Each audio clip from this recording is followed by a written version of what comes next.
Welcome back to my channel Taslima's cooking studio and blog. এই ব্লগে আজকে দেখবেন আমি কি করি। তো আজকে আমি নিয়েছি সাগরের সুরমা মাছ। এটা হচ্ছে মধ্যবিত্তদের জন্য অমৃত একটা খাবার। এটা খেতেও অনেক টেস্টি এবং কাটা নেই। এই মাছটা হয় কি 3 রকমের হয়, একটা কাটা যুক্ত আর একটা কাটা থাকে না। তো যাই হোক, মাছগুলোকে আমি সুন্দর করে কাটিং করে নিয়েছি।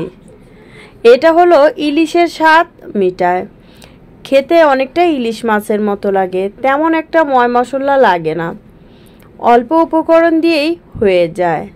তো আমি নুন, হলুদ আর গুঁড়ো মরিচ 3টি উপকরণ একসাথে সুন্দর করে মাখিয়ে নেব। এইভাবে আলতোভাবে মাখিয়ে নেব। আর মাছগুলোকে আস্তে আস্তে করে নিয়েছি। আমার কাছে তো আস্তে আস্তে মাছ খেতে খুবই ভালো লাগে। আল্লাহ যদি চায় আরও বড় বড় মাছ আমরা খেতে পারবো।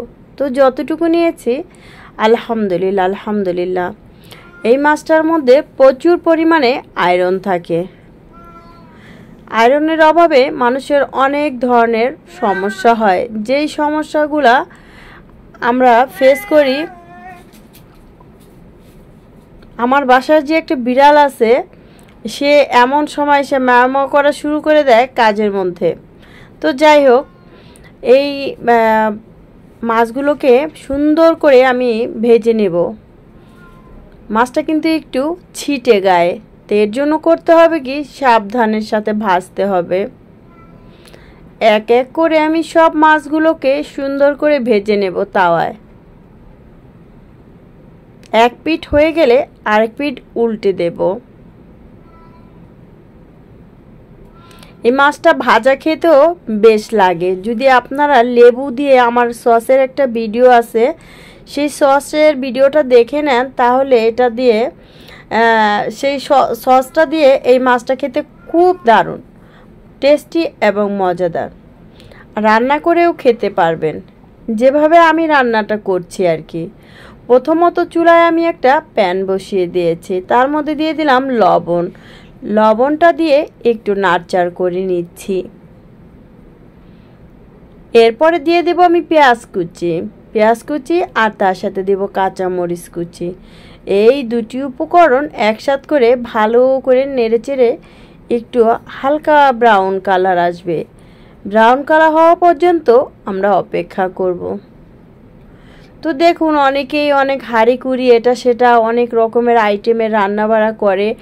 আসলে আমরা যারা কর্মজীবী মানুষ আছি, তারা দৈনন্দিন লাইফে যাই করি, তাই আপনাদের সাথে শেয়ার করি। স্পেশালি কিছু দিতে পারি না। তো সামনের দিনগুলোতে একটু দেখি অকেশনালভাবে কোনো ছুটি পাই কি না, ওই সময় আপনাদের সাথে এক একটা রকমের রেসিপি তৈরি করব রান্নাটা। আর হচ্ছে বিভিন্ন ধরনের জুস, তারপর বাইরে গিয়ে খাওয়া দাওয়া করা যায় কিভাবে কি, এই সব বিষয়গুলো আপনাদের সামনে তুলে ধরব। তো যাই হোক, এরপর আমি হলুদের গুঁড়ো, মরিচের গুঁড়ো দিয়ে একটু নাড়চাড় করে হালকা একটু পানি দিয়ে ভালো করে নেড়েচেড়ে তেলের উপরে নিয়ে আসব। এই মশলাগুলো একটু যাতে নরম হয়ে যায়, এর জন্য একটু হালকা পানি দিয়ে সুন্দর করে কষাতে হয়। একবারে গামাখা ঝোল যেটা বলে সেটা রান্না করব।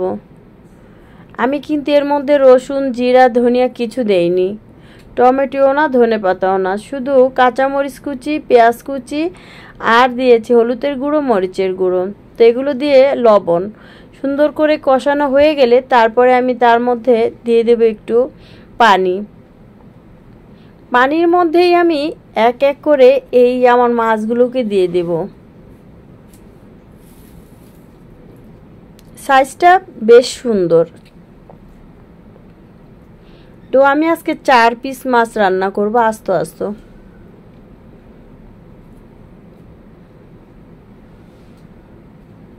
এই মাছটা খেতে আমার কাছে খুবই খুবই ভালো লাগে, এক কথায় অমৃত। যারা আমার মতো মাছপ্রেমী আছে তারাই বুঝবে এই তরকারিটার স্বাদ।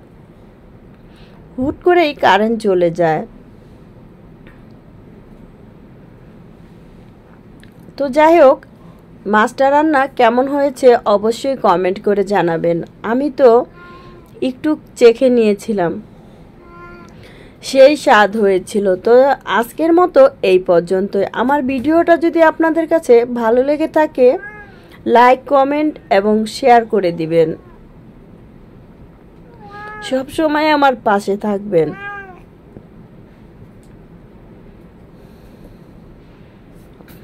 আসসালামু আলাইকুম। এভাবে উল্টাপাল্টা করে দেখাচ্ছি। ফি আমানিল্লাহ।